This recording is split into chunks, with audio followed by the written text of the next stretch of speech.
Hey, everybody. Welcome to another incredible week of Coalition of the Sane. I get to interview Barbara Rez, author of Tower of Lies, an incredible construction manager who worked for Donald Trump for 18 years. And it's not often you get to hear the intimate stories of Donald Trump, but also stories about Fred Trump and Roy Cohn. It's just an incredible interview. And when you're touching on racism, when you're touching on some of the topics we did in this interview, I think you're going to be absolutely blown away. So, again, buckle up. Welcome to Coalition of the Sane, and let's get to work.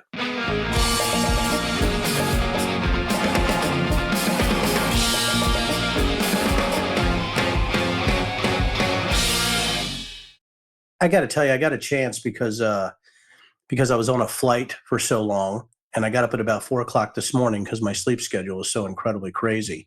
I got to read a lot about you, and then I had this thought about the brilliance of somebody, and I wanted to get your background first. I know everybody just wants to dive into Donald Trump, but I want to dive into you because of your background impressed me so much, especially with the number of years that you had to organize, do logistics, communications for massive building projects. And I was just impressed. And I guess what I wanted to start with is where did you get the drive and what made you, I guess, dive into the construction trades? And was there anything in your childhood or anything in university or in high school that you knew that you were talented at this massive organizational, structural management talent that you have? No. You know, I was a very good student in grammar school, and part of what I did was help teach the other students and bring them up. So I guess I sort of showed leadership in that. And then in high school, I got involved in politics, and I was in student government and everything. And I did, take an interest in political things. But I was a math scholar, and I was either the number one or the number two math scholar in a high school. So when I went to the a guidance council, and we had one in a school of 4,000, of course she told me, become a math teacher. Didn't say become an engineer, become a mathematician, go to MIT, which I could have gotten into. But I was thinking more political science, so I went to City College of New York, which at the time was the Harvard of the poor. Wonderful, wonderful school. And when I was there, first of all, I was so disappointed that they didn't have student government. I mean, I thought that it would. And I wasn't really challenged by the political science classes I was taking. And I met a lot of engineers, and they sort of I don't know, talked me into it, dared me into it. And so I signed up, and I signed up for electrical because I signed up, I think, in the second or third semester. And for civil, you needed to take certain surveying courses, which as prerequisites, and I didn't have them. So and then, once I got into the industry, well, I mean, even in school, there was a lot of harassment and a lot of discrimination. So, what do you do when you're faced with that? Either you do this or you do that. So I did that. I mean, I rose to the occasion, and the more that was thrown at me, the more I fought back. I will say that what I endured did cause permanent damage to me. And, I talk about that in my other book. Because, it was just, it was challenging to me. People were saying, what's wrong with you? You're not a man. Why do you, stuff like that. I don't think that still goes on today, but a lot of the other stuff goes on today. Well, Barbara, obviously I'm not a man, right? And then, the second thing too, right, is that it seems to me that I got to tell you, if somebody is daring you to do something, it seems like you sort of combine, you like a challenge, you have the talent, and you also didn't want, the fact that you were a female stop you at that time, because this wasn't just yesterday, right? This was a few years ago that you were coming up through the ranks and learning all this, and you're good at math, you're good at organization, for just, not too long ago, right? And, you have this incredible ability to lead. And also it seems like you didn't suffer fools. And I think that's, when I'm looking at what you did with 18 years, in the Trump organization, but also with the massive construction projects that you did, you also had to know human nature pretty well, I would think. Correct, Barbara? Yes. Listen, you fascinate me. I'm sorry. It's amazing. You know, my wife is a master distiller. I mean, she's in a male dominated field Um, making whiskey.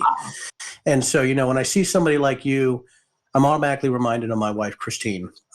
Just this sort of, and looking at your pictures with Trump, you know, it's like, man, it just looks like, number one, you had a sort of this glint of happiness in your eyes. You look like a go-getter, right? Your bio is amazing. And now here you are, you know, after doing all this incredible work in sort of a male-dominated field, sort of like my wife, and that's sorry why I liked you immediately when I read your bio and saw your interviews.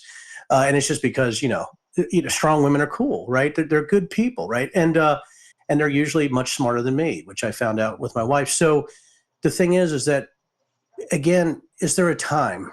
Is there that? Is there some moment that you have still in your mind where you thought maybe that Trump had crossed the Rubicon into doing something else, or you thought the organization was going the wrong way? Because when I was watching your interviews, there seemed to be almost a sadness on what you saw with where Trump was going as he got more and more famous. Oh, definitely. There were milestones. I mean, clearly, what he did on Trump Tower was extraordinary, and it's not what you're thinking I'm talking about.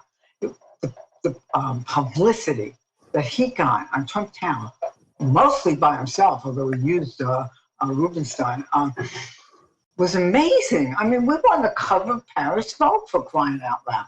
And when he put himself on the map with Trump Tower, that was an extraordinary achievement, given who he was, given where we were. I mean, we're the most talked about building in New York City. So that sort of went to his head. Then he got involved. I left, and eventually came back. And he was involved in the West Side Project, and he started writing his book. And he started, you know, Tony Schwartz wrote the book. Donald said, I'm so great at this, I did that. You know, don't just describe his greatness and put it in, you know, articulate sentences. And that was the art of the deal, right? Yes. And that was a big hit. We'll never know who bought all those books initially, but it was bestseller immediately. But people bought those books. I mean, many people bought that first book. And that sort of went to his head too. I remember him having a book party, and it was, of course, Trump Tower. And I remember him, this is the strangest thing,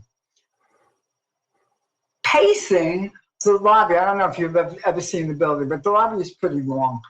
Up, back and forth with Don King. You know, the guy with the hair? Oh, yeah. It was the weirdest thing. And I said, who does this guy think he is? And then it started spiraling. One of the big things was the Marla Maples matter. Mm-hmm. And it was his way of showing the world that he was this super stud. And, you know, he planted that horrible headline. That's what I'm going to say. He had little children that went to school every day whose fathers read Best Sex I Ever Had. It was horrible. And I and some of the other executives said, you've got to stop this. But it wouldn't. Did you think at the time you said, you know, and again, sorry about my voice, you saw him with Don King, you know, in Trump Tower. He had the book, Art of the Deal. Obviously, the Marla Maples fiasco, and it seemed to me that his ego was growing. Did you ever see him, you know, there's a couple things here. Did he already talk about crazy things or things you thought, man, that's a little weird. That's really not true. And did you ever see him walk in the halls, you know, Trump Tower with Roy Cohn? You know, Roy Cohn's always fascinated me. And what, you know, did Roy Cohn also contribute to the change in him? And do you think that sort of got him sideways also? That is a ton of questions now. So, conspiracy theories of Roy Cohn. That's right. Did he go nuts after Roy Cohn? Maybe that's the question. I actually don't think that Donald was so much into the conspiracy theories, like you might say Oliver Stone or somebody, but he lives in the conspiracy theory that everyone's against him. He's the ultimate victim. You know, and everything that goes wrong is because it was aimed at him. You know, if it rains, it's because he was golfing or something, and nothing other reason. Cohen was a tremendous influence. There's no question about it. He really looked up to him. And when I first started with them, I was working on the Hyatt, and I went over to Trump Tower, but we had loose ends on the Hyatt, and one of them was potential lawsuit. And I'll tell you something funny. This is in the South. We used to have meetings with the contractors. The contractors would come into Donald's office. Before we ever got in there, I and the general contractor prepared them, to talk and raise their price a little bit so Donald could knock it down. But somehow we were in meetings, and the question of disputes or whatever would come up, or maybe there was a particular dispute at a given time. In his drawer, he had a black and white, really grainy, horrible picture of Roy Cohn. And he would pull it out and he would say, "This is my lawyer. This is your opposition. You want to go against this?" So anyway, he did, going back to, he signed me to, he signed Roy to our maybe lawsuit. And I met him, I hadn't met him socially, but I just met him for a few minutes. I never saw anything like his office. It was like the most cluttered. It was, you couldn't move in it, boxes and boxes and boxes. And I was just, I knew that Cohn was impressive, but not for necessarily his legal acumen or anything like that. Was your office messy, Barbara? Is it? Yes. Was your well, you were had busy. No idea. Okay. I mean, it was incomprehensible. There used to be this saying about the Collier Mansion. You're not even old enough maybe to know that, but it was these brothers that had. It's like if you ever watched that Hoarders. Take the worst one and multiply it by 100. That's how bad it was. And I guess first of all, thanks for the story, because the fact that he would reach into a drawer and pull out a grainy black and white picture of Roy Cohn and say, "This should." Like the devil. Well, I think somebody would think Roy Cohn was the devil, from what we've read about him and what we know about him. And you said you met him for just a little bit. But again, were there other people besides Roy Cohn you think around Trump that had a major influence on him? Obviously, you were running all those projects. Was there anybody else in that orbit that came in there where you're like, this sort of is not a great person to be around Donald Trump? Do you remember anybody like that outside of Roy Cohn? No, I'm not sure what you mean. Not like to be around him. For me, with Donald Trump at that time, he was hanging around with Don King. He was starting to get popular and things like that. Roger Stone really comes to mind besides Roy Cohn. Did you ever meet Roger Stone or see Roger Stone around Donald Trump at that time? Yeah, I did. Yeah. I think that in terms of people influencing him, I know that Roy Cohn did, and maybe some people, had finance people or sports people, but nobody influenced him except Roy Cohn and his father. That was it, Dad and Roy Cohn, because and that makes complete sense. For me, Roger Stone's always been somebody, though, I've also locked in on based on the January 6th riots. The fact that I was on the January 6th committee. I think you know that, Barbara, and I was a congressman, right before that happened. And for me, when you're talking about Roy Cohn or you're talking about Fred Trump and, Roger Stone being around there, it's just interesting that I think what you're saying, Donald took his own sort of his own advice, correct? I mean, it seems that he had he really thought he was infallible or maybe a little narcissistic. More and more. Like I said, initially he would listen to the architects and the contractors.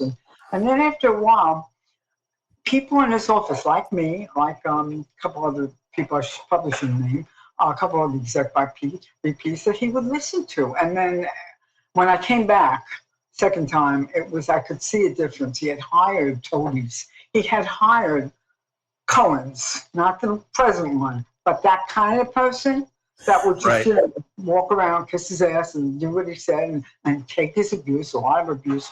And I saw the change. I saw the change right there. Did you ever meet Fred? What was Fred like? Did you ever get a chance to meet Fred Trump? Oh, he hated me. Whatever I said, I was wrong. And I went to Donald at a point. I said, "Look, I can't take your father. I can't take him."